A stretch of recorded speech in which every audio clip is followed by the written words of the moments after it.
Well, hello everyone. My name is Red Passek, FlyFish Fanatic, and welcome to my tying bench. Today we'll be tying a searching pattern, leech pattern, whatever you want to call it. It's kind of like a carry, kind of not. It's something I came up with. I mean, it's nothing new, but it's something I've been using and I came up with a few years ago. Switch over. So it's this little guy right here. Works really well, especially with that red butt, that hotspot butt. So, okay. So let's get her going. In the vise today, we have a Hends BL724 in a size 10. Semperfli Nano Silk in black. I'll be using some Peacock Herl for the body. I'll be using some Semperfli 2mm red wire for the rib. And then this is just some black pheasant. So this is actually locally harvested here in Alberta. So it's just it's got those greens and those blues and the black in it, right? So it's a really cool looking feather. So I think actually I'll use that one that I just pulled out. So alrighty, so let's get going. So as always, we'll start our tying thread. I'm gonna, because it's of course just fell out of the bobbin because I was screwing around. Yeah, so I'm just gonna re-thread my bobbin here, and I'm half blind, so I got to use the tool. I don't know if you guys, how good you guys are at it, but I just can't. I can't do it without the tool anymore. Gotten too blind over the years, so got to use the tool. So there we go. Let's start this again. So a little wax my thread.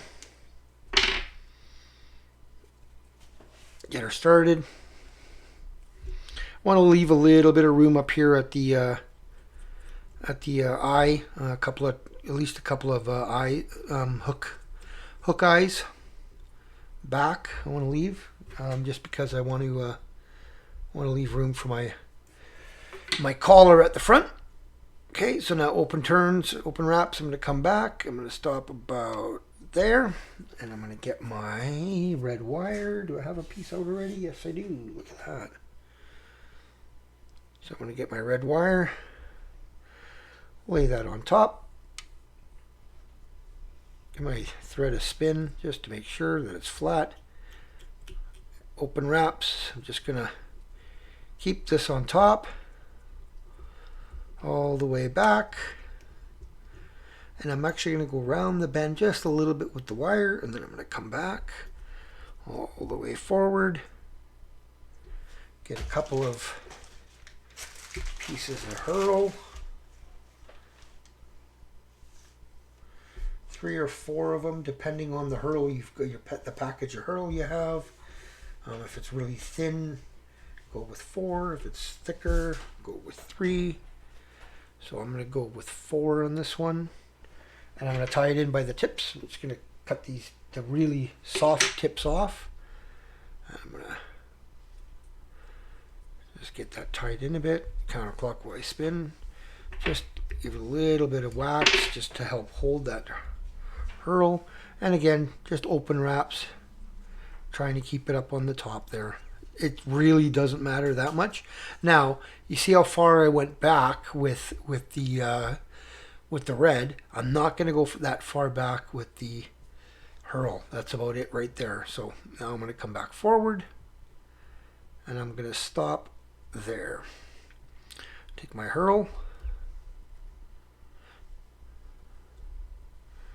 wrap it all the way forward, touching wraps.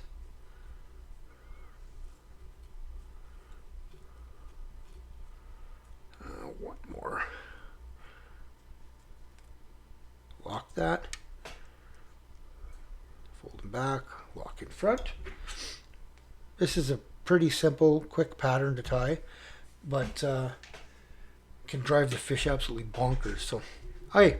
So now I'm just going to take my red wire, touch and wraps right at the back here. Just get these right up into that peacock hurl. And once I get right into that hurl, one more, now I'll start opening up and ribbing.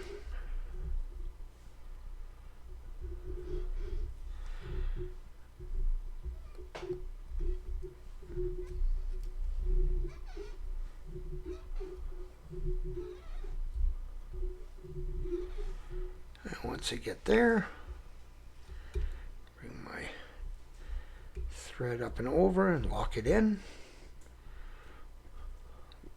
Lock that down to the back, lock it in, helicopter off my wire.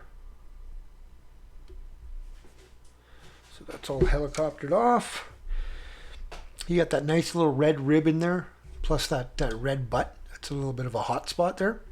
Okay, so now I'm going to take my pheasant feather and I'm going to strip off all the fluff.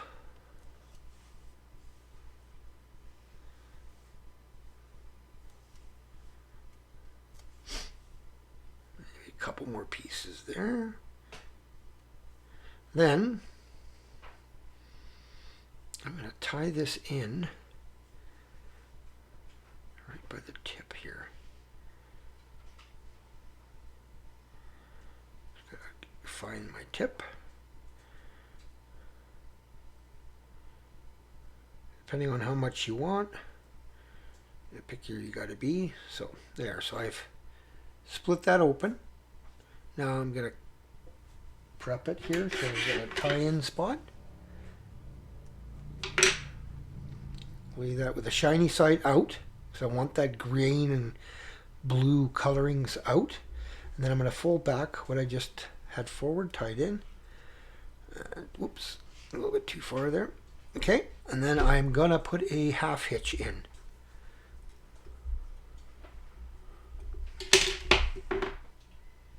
Okay, so now that I've got that half hitch in, I'm going to take my feather and I'm going to fold all these fibers back. I want to train them back. And even if you have to wet your fingers a little bit, it's fine.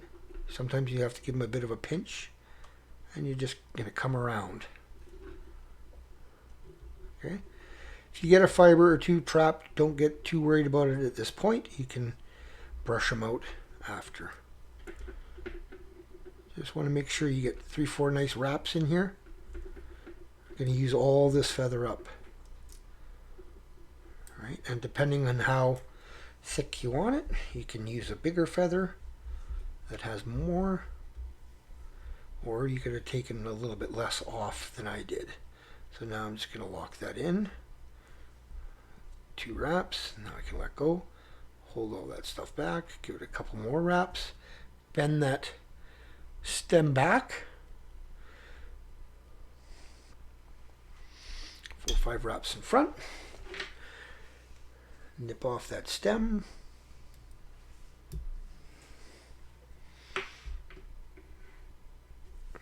Okay, now I'm going to take my whip finisher. I don't want a huge head on this, but I do want to have a head. But it doesn't. You don't need it too big. So just make sure all your fibers are stroked back. Get a nice, neat little head there. Okay. Got to get tighten down. Nip it off, and then I take my dubbing brush. And I just make sure none of those fibers are trapped. And there you go. That is the finished fly right there. So sometimes I'll make them nice and long. Like this one's fairly long, a little bit past the bend. Sometimes I'll stop it at the bend. It depends. I'll tie several different sizes up and several different, like I said, lengths. So. There's even longer feathers in here, so I could have had it even further back if I wanted to, right? So, but yeah, that's it. That's the fly. It's fairly simple. And if you got any little stragglers like that, you can yank them off. But once this gets wet, it's really buggy and leechy looking. Get that a little bit wet for you guys, just so you can see. Right? And it gets obviously even a little more streamlined once it gets wet. So. All right, Simple pattern, really effective pattern. Works well, really well at right around dusk. I've had probably the most success with it right around dusk, and just casting it out and stripping it back, especially close to weed beds. It works really well. So, all right, if you enjoyed that, give her a thumbs up. If you've subscribed, thank you. If you have not, please consider doing so. Spread the word to all your friends and family. And when I hit 1,000 subscribers, I'll be giving away a copy of the books I wrote, as well as a variety of the flies that I've tied on this channel. So tie lines, everyone.